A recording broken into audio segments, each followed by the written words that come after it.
कि नदिया के पीछे जैसे नैया सही नदिया के पीछे जैसे हेलो अरे मन को दे छोड़ दी कोयल पढ़ाई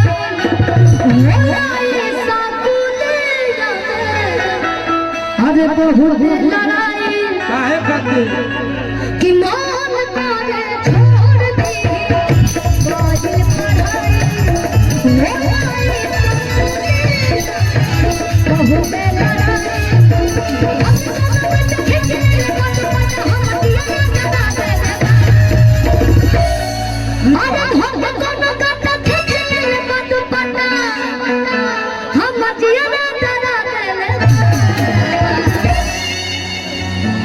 तोहरा अखिया के कजराए जा अरे घगरा धरा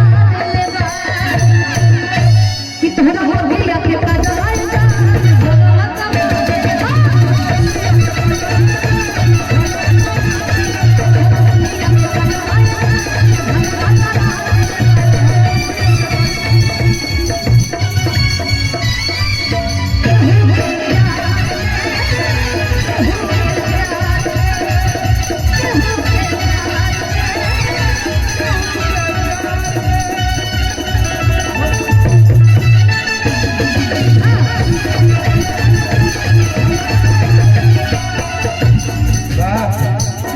गाना गले रही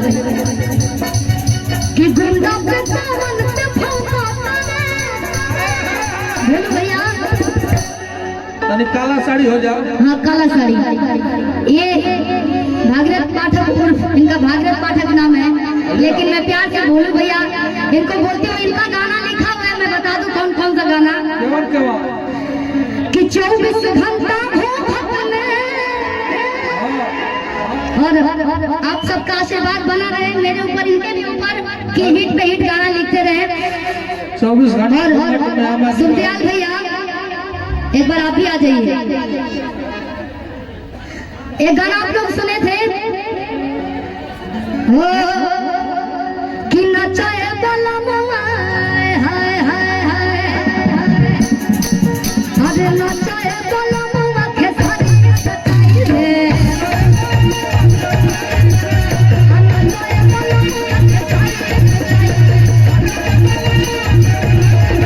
राजेश भैया कि गुंडा पे सावन पे फौकाता रे अरे गरम मिजाज में कि बोलो न बोलो हमारा में कौन चुप लगेला कि साउथ के हीरो वाला लुक रखेला ए भैया साउथ के हीरो वाला लुक रखेला यार हम डाल में बंदूक रखेला साउथ के हीरो वाला लुक रखेला यार हम डाल में बंदूक रखेला साउथ के हीरो वाला एक लाइन और कहेंगे ताजा ताजा आई पत्थर के हाथे अंगूर ना लागी अंगूर के ताजा ताजा आई पत्थर के हाथे अंगूर ना लागी अंगूर के ताजा ताजा तप पे तोहार हसरा तो अंगूर के की बातें चलता बन गईले किसी का चश्मा है क्या ब्लैक चश्मा का दे दीजिए वाइट ही दे दीजिए पीछे देखो पीछे अरे पावर वाला भाई भर वाला गिर जाओगे स्टेज के बाद भर वाला की बातें चलता बन गईले गुरु बीन जाई सो घर भूमिया बजावा ताली बीन जाई सो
साड़ी क्या एक साथ पहना 20 साल करी तो एकदम सही है।